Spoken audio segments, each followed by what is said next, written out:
Nous sommes sur la piste école du prestigieux circuit Paul Ricard pour une leçon de pilotage privée. Et aujourd'hui, nous recevons la plus grosse voix que le rap français ait jamais connue. Lord Cocity. Sa seigneurie vient se frotter au défi Highside avec une solide expérience de pilotage moto. Mais d'abord, faisons connaissance.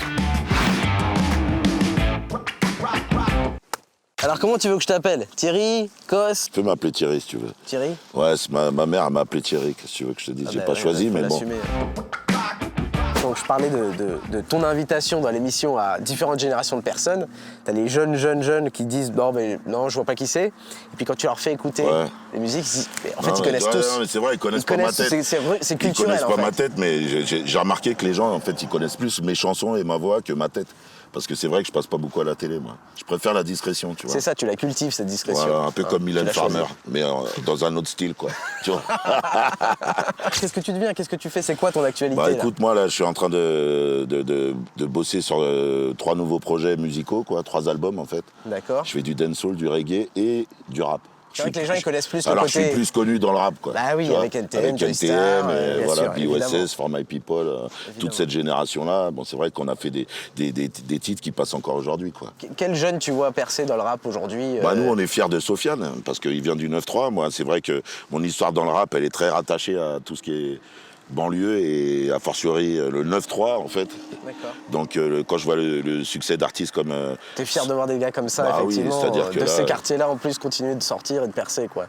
Bon, en tout cas, moi je me souviens de clips où je te voyais justement avec des sportives. T'es un gros fan de moto. Si tu veux, j'ai fait mon adolescence en Martinique en fait. Et ma passion pour la moto, elle est née de là. D'accord. C'est-à-dire que là-bas, les transports, à mon époque, si tu voulais être un petit peu autonome, au fait de ce qui se passait dans l'île et tout, il fallait une bécane, quoi. D'accord. Et à partir de 2000-2001, donc j'ai acheté mon premier R1 en fait en 2001.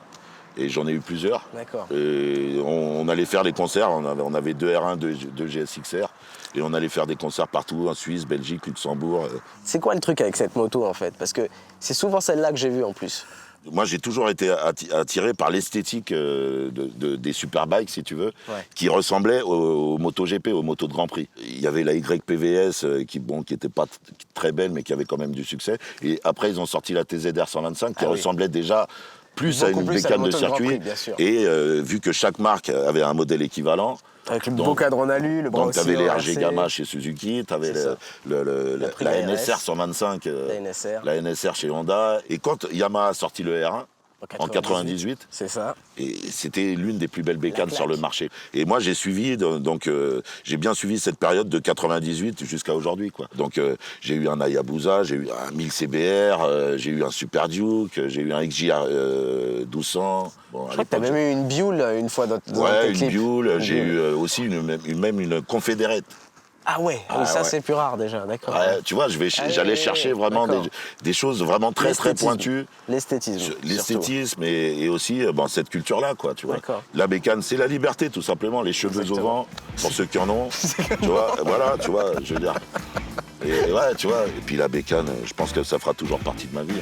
Bon Thierry, aujourd'hui on est là donc sur le Driving Center, qui est le circuit école du Paul Ricard. Okay. C'est un circuit très technique.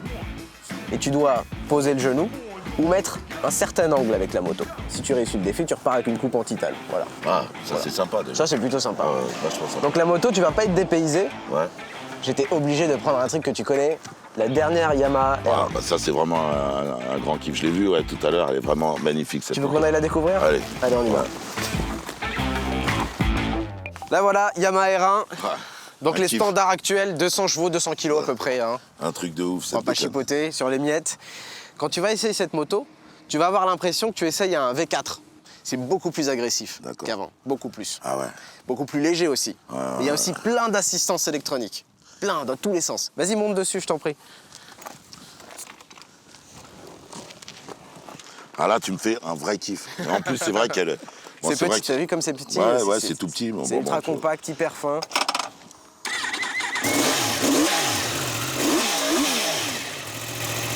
T'as vu? Pour reconnaître la piste, tu vas monter derrière moi. D'accord. Une fois que ce sera bien mémorisé, tu pourras prendre la R1. D'accord. Ça te va? Magnifique. Elle est vraiment belle cette bécane. Putain. Ouais, tu vas te régaler.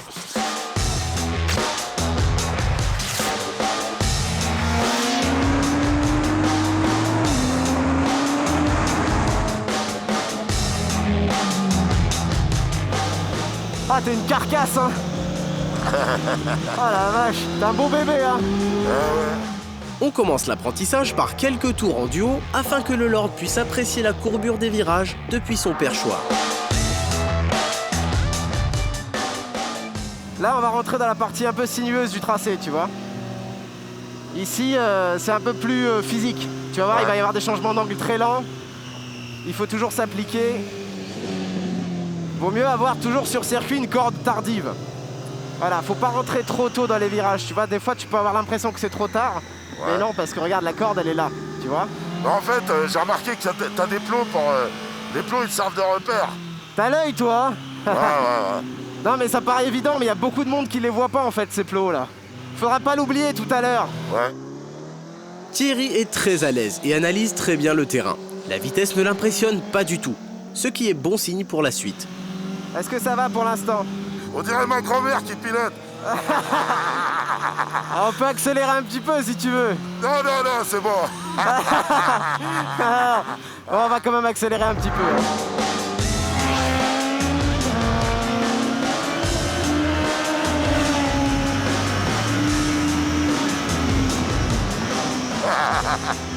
En fait, c'est pas ma grand-mère, là. T'es réactif, c'est très bien. C'est bon signe. Notre invité est sûr de lui et la confiance en soi est un facteur essentiel dans les sports mécaniques. Voyons s'il parvient à la garder sur son propre destrier. Bon alors, Super. tes premières impressions? Il n'y a pas vraiment de ligne droite, c'est que du virage, quoi. Donc, il faut être assez vigilant. Totalement. Donc, Bon, pour un fan de vitesse pure, aujourd'hui, tu vas peut-être être un peu frustré, mais tu ouais. vas énormément progresser. Très Parce bien. qu'ici, en fait, c'est très technique et c'est fait vraiment pour travailler la maniabilité et la vivacité. Ouais. Maintenant, il va falloir nous montrer ce que tu sais faire. Apprends à connaître la machine. Ouais. Laisse-toi quelques tours, ok? D'accord. Il sera toujours temps d'envoyer D'accord. plus tard. D'envoyer, ok, très bien. Ça marche? Et puis, il faudrait quand même pas l'abîmer, cette belle bécane.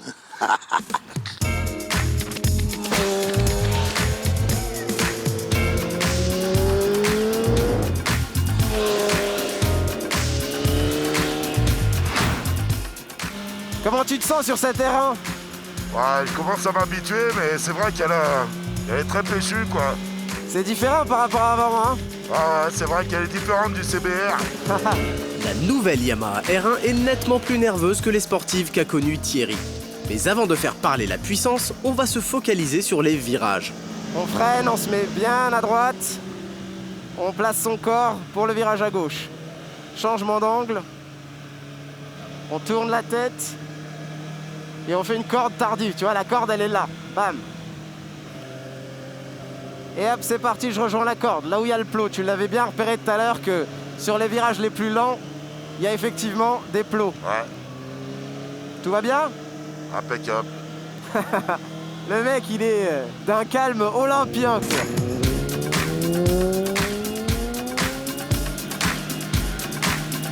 Tourne la tête. Voilà. Il faut vraiment que tu regardes où tu veux que la moto elle aille.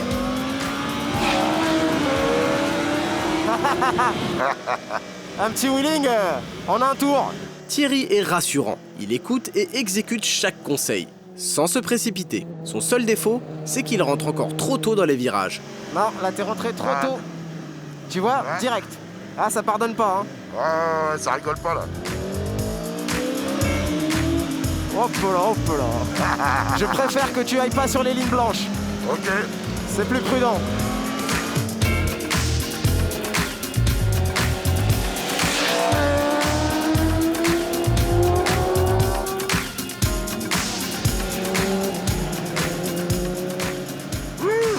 Ça va? Ouais, ça va. Ouais, c'est physique, hein. Eh oui, hein, t'as vu?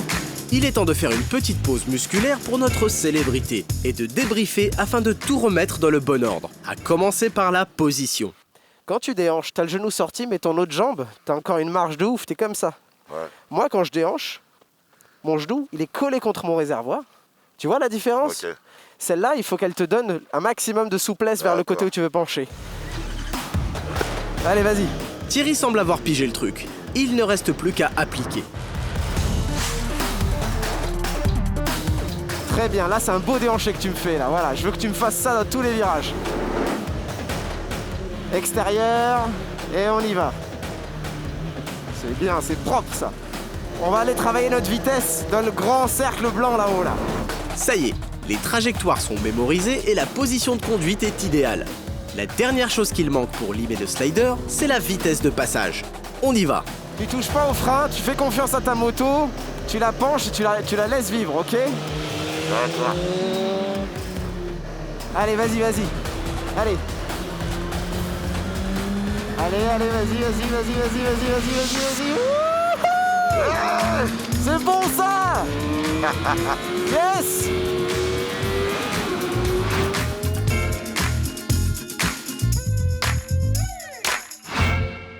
Thierry, quelle énergie sur la moto. Tu fatigues pas en fait. Non, mais on peut retourner hein, si tu veux. C'est moi qui commence à J'ai juste pas fatiguer, envie d'abîmer cette œuvre d'art là. Écoute, tu l'as rendu intact. Tu as posé le genou avec panache et franchement, je dois le dire, élégance. Ah ouais. Ah ouais. Bah, c'est-à-dire que toi, quand tu bouges sur la moto, elle se désintègre en fait. Elle travaille dans tous les sens. Là, je suis en train de retrouver des sensations en fait. C'est cool. Donc là, tu m'as donné envie en fait. Ouais. T'as non seulement donc réussi le défi Highside, Ah ouais? mais il y a aussi la petite surprise, c'est quel angle t'as mis. Alors, tu as mis 51 degrés d'angle. C'est pas mal. C'est top. Je suis dans les tops Mais quoi. c'est carrément top. Oh. Bah, c'est pas mal. Ah bah oui. J'aurais préféré méga top. Mais toi, mais vous êtes tous pareils. ça, les bon, mecs sont top, jamais c'est pas contents, mal déjà. putain. Tu mets LK1. C'est pas facile d'écrire comme ça, je te garantis. Bon bah bravo, tu repars avec la coupe en titane Highside, titane pur, soudé à la main au Japon. Ah, c'est du vrai, c'est du vrai titane. Ouais, c'est du vrai Magnifique. titane.